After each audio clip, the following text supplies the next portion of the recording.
Hello, and welcome to this lesson on claim, reason, and warrant. The purposes of today's lesson is to make sure that you understand, number one, how to find a claim in another author's paper, and more importantly, how to write your own.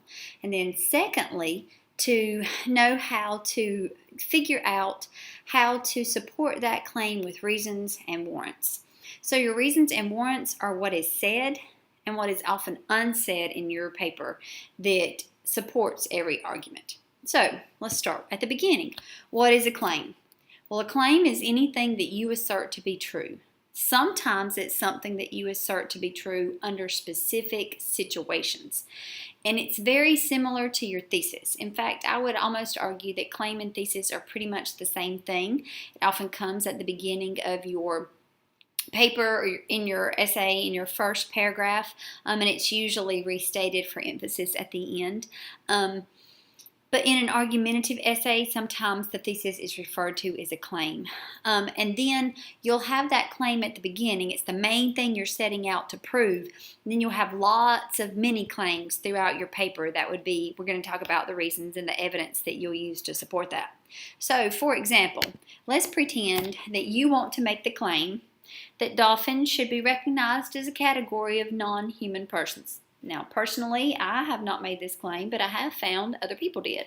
And since people will often say that their pets are members of their family, even though this seems a little strange, and yes, the picture is deliciously weird, it's not too far off to what we might think in our heads without realizing so. So, in order to support this claim, there are a lot of things that you need to do, because obviously this would bear some explanation to say that dolphins should be considered as non-human people, if that's even a thing, and apparently it is. All right, so first of all, you need a reason. You need a reason that dolphins should be recognized as a category of non-human people. So you're going to say, because studies show that their brains show a high degree of emotional and social awareness. What is emotional and social awareness? Well, that like people, they are aware of each other socially, of their feelings, and that they have emotions, much like my puppy when he gets excited to see me when I get home. So that would be your reason, that studies show that this is true. So your reason is what you're saying, hey, I can back this up with this. Then you also need to consider the warrants that you're using and the warrants that your audience has. Now, this is kind of difficult to wrap your brain around, so just stay with me for a second. Your warrant is what your book calls your underlying reasons. It's assumptions that you've made about your audience's pre-existing beliefs and opinions, and it's assumptions that are operating in your own head, sometimes without you even realizing that they're there. Your warrants are the bridge between your claims and your reasons. And sometimes, in order to have a solid argument, you need to, number one, think about what your warrants are, because number two, you need to support them. So if they're not the assumptions that your audience is making, that you support them so that they become their assumptions as well. So you got to figure out why you're thinking what you're thinking, so that you can support why you're thinking what you're thinking, if that makes sense. Let me give you an example. We're going back to our high degree of emotional intelligence. So we're saying that our reason is because studies show that dolphins' brains show a high degree of emotional and social awareness. Your claim is that they should be recognized as the category of a non-human person. Your underlying reason, or your warrant, is that emotional and social awareness are among identifying features of human people. You're kind of defining what makes a human without realizing it. And you're saying, well, people are socially and emotionally aware. So since people are emotionally and socially aware, then that means that if dolphins are emotionally and socially aware, then we should grant them the rights associated with personhood. So does that make sense, how if you say that a dolphin should be considered a non-human person because he is emotionally and socially aware, that you're defining in your assumption what defines a human? Does that make sense? I'll give you some more examples in just a second. So, of course, then you'll need evidence. You could back that up with the study of the dolphin brain activity during social engagement and compare that to a human brain during social engagement, and if the areas that the brain is lighting up are the same, then you can make that argument. But you have to support it with specific evidence.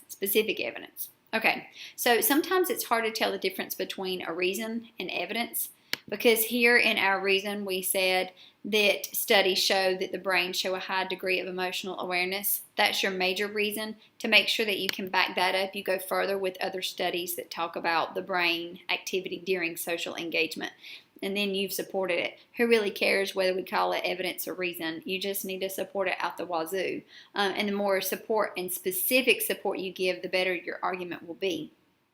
So let's try to wrap our minds around what it means to have a warrant and figuring out what those warrants are. All right. So this little chart helps me, because your warrant is kind of what you say, well, since I believe that, then this has to be true for so-and-so to be true. It kind of comes in the middle. So your reason and your claims often go together.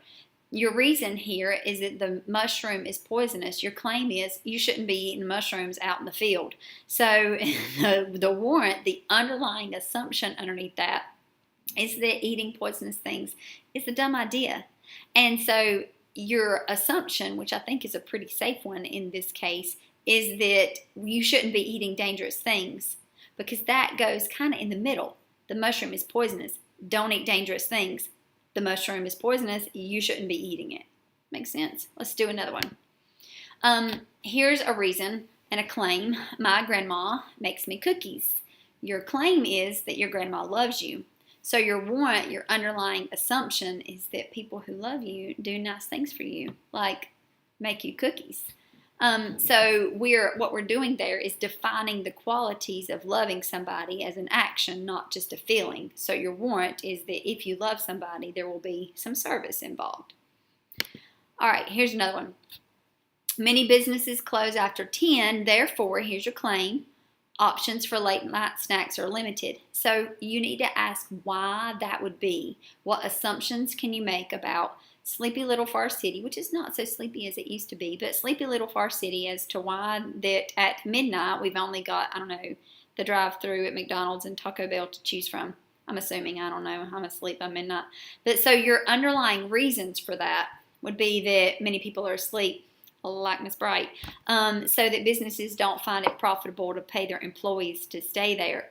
Another underlying reason why that might be true is that late night snacking is not a healthy habit to engage in, and therefore a lot of people may be staying home because they're trying to not load up on carbs right before they're going to be inactive for 7 to 8 hours.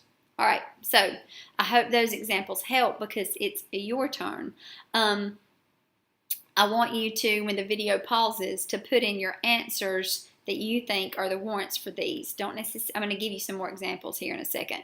Don't worry about being right or wrong. Just give it your best shot.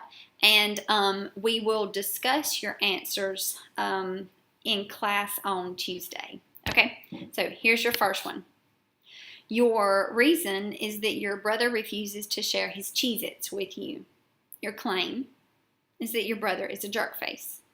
So what I want to know is, what's your underlying assumption about that situation that makes you be able to say that your brother is a jerk face because he has refused to share? Number 2, Beyonce gave us this one. She said, if you liked it, you should have put a ring on it. So I want you to think about, what assumptions are you saying about, or Beyonce is saying about, relationships, about expectations in society about those relationships, maybe about, there may also be some warrants in there about a woman's expectations for a long-term relationship versus a man's expectations sometimes for that long-term relationship. And notice this is past tense. If you liked it, you should have put a ring on it. So we can assume from this situation that Beyonce has said, bye Felicia, and she may not be there anymore. So there's also some underlying beliefs there. Hopefully that helps. I look forward to seeing what you got on this one. Okay, number 3. Because she is a smoker, Sally has lung cancer. Now, I don't want you just to focus the warrants on the fact that smoking is dangerous. I want you to think deeper. This warrant is accusing Sally of something. So think beyond just smoking. What are the assumptions that we are making about behavior that we can ascribe to this situation? All right, because he was in the military, my granddaddy is a great driver. Our reason is that granddaddy was in the military. Your claim is that he's a great driver. I want you to think about what assumptions you're making here about granddaddies, what you're making about people in the military, what you might be making about conditions for driving in the military, because all of those will support the bridge between the reason and the claim. All right, this one's a little bit more serious. Because America has been willing to participate in many conflicts throughout our history, we are still a free nation today. As you consider the warrants for this one, I want you to think about what underlying assumptions would you be making in this statement about American culture, society? What might you be saying is true about freedom? What might you be What might you be saying about the willingness to participate in conflicts and freedom? Think deeply. I look forward to seeing what you say about this one as well. And last one, when the power of love is greater than the love of power, we will have peace. All right, so what assumptions are we making? What assumptions are we making about people's behavior and the relationship between love and power? And what assumptions are we making about why we may not have peace? Think deeply. I look forward to seeing your responses.